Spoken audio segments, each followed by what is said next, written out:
ମାନେ ସଞ୍ଜୟ ବେହେରା। ଏଠି ଧାରଣ ଦେବାର କାରଣ ଏଇକି ଯେ ଆମେ ଆମ ଜାଗାକୁ ଅକ୍ତିଆର କରିଛନ୍ତି। ଆମେ ଏଠି ପୂଜା ପର୍ବ କରୁଥିଲୁ, ଭଲ ମନ୍ଦ କରୁଥିଲୁ। ଧୀରେ ଧୀରେ ସେଠି ପାଚୁରୀ ଉଠିଲେ। ତାପରେ ଆମେ ଏଠି ଲିଖିତ ଭାବରେ ଦେଇଥିଲୁ, ତହସିଲଦାରରେ ଡିଏମ୍ ଅଫିସରେ ଦେଇଥିଲୁ, କିନ୍ତୁ କିଛି ଷ୍ଟେପ୍ ନେଲେନି। ତାପରେ ଗୋଟେ ଧୀରେ ଧୀରେ କାମ ଚଲେଇଲେ, ଆମେ କଥା କିଛି ନ ଶୁଣିବାରୁ ତାପରେ ଏବେ ପାଚୁରୀ ମାନେ ଆମର ବିଜୁ ବାବୁକୁ ଷ୍ଟାଚୁକୁ ଉଠେଇ ଆଣି ରଖିଛନ୍ତି। ଏବେ ଦୋକାନଟା ମୋତେ ଆଗରେ ଅଛି, ସେ ଏବେ କହୁଛନ୍ତି ଦୋକାନଟା ହଟେଇବା ପାଇଁ। ତ ଆମର ଯେଉଁ ଷ୍ଟାଚୁଟା ଥିଲା ସେଠି ଆମର ଠିକ୍ ଥିଲା, ପୂଜା ବି ହେଉଥିଲା, ଭଲ ମନ୍ଦ ଆମ ପର୍ବପର୍ବାଣି ଆମର ସାହି ପଡ଼ିଶା ଭଲସେ ଖେଳୁଥିଲୁ ବୁଲୁଥିଲୁ, ସେ ଠିକ୍ ଥିଲା। ଏବେ ମୋ ଦୋକାନ ଆଗରେ ରଖିକିନା କହୁଛନ୍ତି ଷ୍ଟାଚୁଟା ହଟେଇବା ପାଇଁ। କାଲି ସକାଳେ ମୋ ଘର ଆଗରେ ରଖିବେ ମୁଁ ଷ୍ଟାଚୁଟା ହଟେଇବା, ମୁଁ ଘର ଉଠେଇବିନି କି? ସେଇଥିପାଇଁ ଆମେ ଏଠି ବସିଛୁ ଭାଇ ସୋଡ଼େ। ଆମର ଦୋକାନ ଏଇ ସାଇଡ଼୍ ଲାଗିଛି, ସମସ୍ତଙ୍କର ଲାଗିଛି, ଭାଇଗୁରା ଚଳୁଛନ୍ତି। ଆଉ ତାହେଲେ ସେଗୁଡ଼ା କେମିତି ଏରା ଏବେ କହୁଛନ୍ତି ବିଜୁ ବାବୁଙ୍କ ସଜେଇବା ପାଇଁ ଏଇଟା କରାଯାଉ। ଆଗରୁ କୁଆଡ଼େ ଯାଇଥିଲେ ସବୁ? ଯେତେବେଳେ ଆମେ ଯେଉଁ ଆମେ କି ଯାଉ, ଆମର ଦାବି ହେଇକି ଯେ ବିଜୁ ବାବୁଙ୍କ ମୂର୍ତ୍ତି ଉଠିବାକୁ ତାଙ୍କୁ ପରମିଶନ ଦେଲା କିଏ? ତାଙ୍କୁ ଏ ପରମିଶନ ଦେଲା କିଏ? ବିଜୁବାବୁଙ୍କ ଷ୍ଟାଚୁ ଏଠି ପରମିଶନ ଦେଲା କିଏ? ଆଉ ସେଇଥିପାଇଁ ଏଠି ବସିଛୁ ଆମେ। ଜଗନ୍ନାଥ ଧୀର, ତିର୍ଜଙ୍ଗା ପଞ୍ଚାୟତ, ଦାନଦୀ ବ୍ଲକ ସ୍ଥାନୀୟ ବାସିନ୍ଦା ଏବଂ ବିଜୁ ଜନତା ଦଳର ଆଗଧାଡ଼ିର କର୍ମୀ। ଏହା ଏକ ପ୍ରଥମତଃ ମୁଁ କହୁଛି, ଏହା ଏକ ଆମ ସାରା ସୁକିନ୍ଦା ନିର୍ବାଚନ ମଣ୍ଡଳୀ ପାଇଁ ଏକ ନିନ୍ଦନୀୟ ଘଟଣା। ପ୍ରଥମ କଥା ହେଲା ଯେ ଜିଲ୍ଲା ପ୍ରଶାସନ କାହା ଇନଷ୍ଟ୍ରକ୍ସନରେ ସେଠୁ ପ୍ରଥମେ ଆଗ ପ୍ରବାଦ ପୁରୁଷ ଭଳିଆ ବିଜୁ ପଟ୍ଟନାୟକଙ୍କ ପ୍ରତିମୂର୍ତ୍ତିକୁ ସେଠୁ ଉଠାଇବା ପାଇଁ ସତ୍ସାହସ କଲେ। ଏବଂ ବିଜୁ ପଟ୍ଟନାୟକ ଆଜି ପ୍ରବାଦ ପୁରୁଷ, ଯାହାଙ୍କ ନାମରେ ଆଜି କଳିଙ୍ଗ ନଗର ଆଜି ପରିଚିତ। ଯେଉଁ କଳିଙ୍ଗ ନଗରରେ ଆମେ ଆଜି ଠିଆ ହେଇଛନ୍ତି, ମାଟିରେ ଠିଆ ହେଇଛନ୍ତି, ସୁନା ମାଟିକୁ ସୁନା କରିଛନ୍ତି ସେ ପ୍ରବାଦ ପୁରୁଷ, ତାଙ୍କୁ ଆଜି ଆମେ ଉପେକ୍ଷା କରୁଛନ୍ତି। ତାଙ୍କୁ ଆଜି ଆମେ ମାନେ ଲୋକହସା କରାଉଛନ୍ତି। ଜିଲ୍ଲା ପ୍ରଶାସନ ପ୍ରଥମେ ଆଗ ସେଠୁ ଉଠେଇବାଟା ହେଉଛି ପ୍ରଥମ ତାଙ୍କର ଭୁଲ ଜିନିଷ। ଦ୍ୱିତୀୟ କଥା ହେଉଛି ବାରମ୍ବାର ପ୍ରବାଦ ପୁରୁଷଙ୍କୁ ଉଠାଇ ଏ ଜାଗାରେ ନେଇ ସେ ଜାଗାରେ ରଖିବା, ସେ ଜାଗାରେ ନେଇ ଏ ଜାଗାରେ ରଖିବା, ଏଇଟା ଗୋଟେ ଖରାପ ଜିନିଷ। ଏବଂ ଯେଉଁ ଏ ନିର୍ଦ୍ଦିଷ୍ଟ ଆମ ଏ ଗାଁର ଯେଉଁ ପିଲାମାନେ ଯେଉଁ ସଞ୍ଜୟ ବେହେରା ବୋଲି ଯେଉଁ ଦୋକାନ ଖଣ୍ଡେ ଦେଇ ସେ ତା ଜୀବିକା ନିର୍ବାହ କରୁଛି, ତାକୁ ସେ ମୂର୍ତ୍ତି ପାଖରେ ସେ ଦୋକାନ ଖଣ୍ଡେ ଦେଇଛି, ତାକୁ ଯାଇକି ଧମକ ଚମକ ଦେଉଛନ୍ତି ଯେ ତୁ ସେଠୁ ଦୋକାନ ଉଠା, ନହେଲେ ତୋତେ ବୁଲଡୋଜର ମାରି ଭାଙ୍ଗି ଦିଆଯିବ। ନ୍ୟାୟଟା ଆଜ୍ଞା ସମସ୍ତଙ୍କ ପାଇଁ। ଯଦି ସିଏ ଗୋଟିଏ ପିଲା ଦୋକାନ ସେଠି ଦେଇନାହିଁ, ସେଠି ଜବରଦଖଲ କରିକି ସମସ୍ତେ ଦୋକାନ ଦେଇଛନ୍ତି। ଯଦି ଉଠେଇବା କଥା ସମସ୍ତଙ୍କ ଦୋକାନ ଉଠାନ୍ତୁ ଏବଂ ନିର୍ଦ୍ଦିଷ୍ଟ ଭାବରେ ଗୋଟେ ପ୍ରବାଦ ପୁରୁଷଙ୍କର ଜାଗା ନିର୍ଦ୍ଧାରଣ କରି ତାଙ୍କୁ ମାନେ ସ୍ଥାପନା କରାଯାଉ।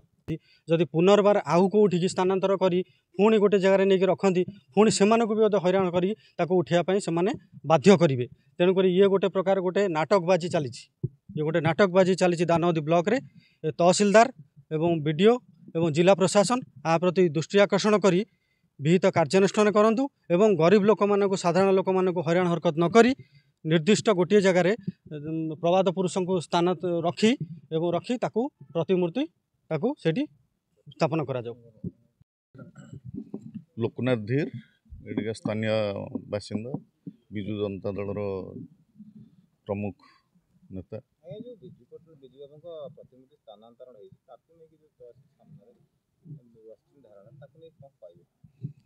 এটা সম্পূর্ণ ଗୋଟେ ଅନ୍ୟାୟ, ଅସଙ୍ଗତି। ବିଜୁ ପଟ୍ଟନାୟକ ଭଳିଆଙ୍କ ଯେଉଁ ଷ୍ଟାଚ୍ୟୁର ଯେଉଁ ନେତା ଥିଲେ, ତାଙ୍କ ମୂର୍ତ୍ତି ଯେଉଁଠି ବି ଥାଉ, ତାଙ୍କୁ ବିନା କାରଣରେ, ବିନା ପରାମର୍ଶରେ ସ୍ଥାନାନ୍ତର କରିବା ସମ୍ପୂର୍ଣ୍ଣ ଏକ ଅପରାଧ କହିଲେ ଅତ୍ୟୁକ୍ତି ହେବ ନାହିଁ। ତେଣୁ ମୁଁ ଖାଲି ଦଳ କଥା କହୁନି, ଜଣେ ସାଧାରଣ ସଚେତନ ନାଗରିକ ହିସାବରେ କହୁଛି, ବିଜୁ ପଟ୍ଟନାୟକଙ୍କ ଭଳିଆ ଯେ ସାରା ବିଶ୍ୱରେ ଯେ ସମ୍ମାନ ପାଉଛନ୍ତି, ଯାହାକୁ ପ୍ରତିମୂର୍ତ୍ତିକି ପୂଜା କରୁଛନ୍ତି, ସେ ପ୍ରତିମୂର୍ତ୍ତିକି ଯେଉଁ ବ୍ୟକ୍ତି ସେଠୁ ସ୍ଥାନାନ୍ତର କରିଛି ବିନା କାରଣରେ, ବିନା ପରାମର୍ଶରେ, ତାକୁ କଠୋରତରୁ କଠୋରତମ କାର୍ଯ୍ୟାନୁଷ୍ଠାନ ଗ୍ରହଣ କରୁ ଜିଲ୍ଲା ପ୍ରଶାସନ। ଏଇଟା ମୁଁ ସାଧାରଣ ନାଗରିକ ହିସାବରେ ଦାବି କରୁଛି।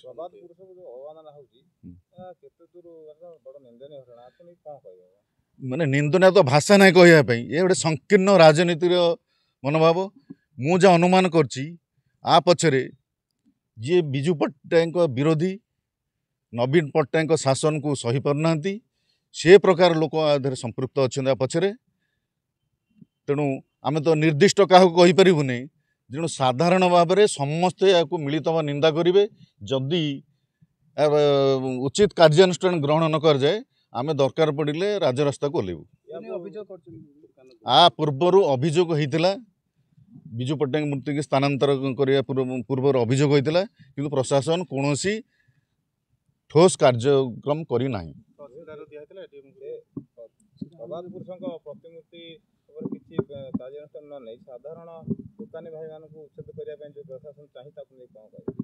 एटा संपूर्ण अमानविकतार कार्य, बेआईन कार्य। ये विशेषतः त्रिजंगा मौजा और दानगदी सरकारी जमी बहु प्रासाद विशिष्ट प्रासाद तैयारी होई लक्ष लक्ष टंका भड़ा माने आदाय कर जो मैंने तैयारी कर जिला प्रशासन सब देखुची, दानगदी तहसिल देखुची, आरआई देखुचंती विरुद्ध रे कौनसी विरुद्ध रे किसी कार्यक्रम ग्रहण करा जाउ नहीं।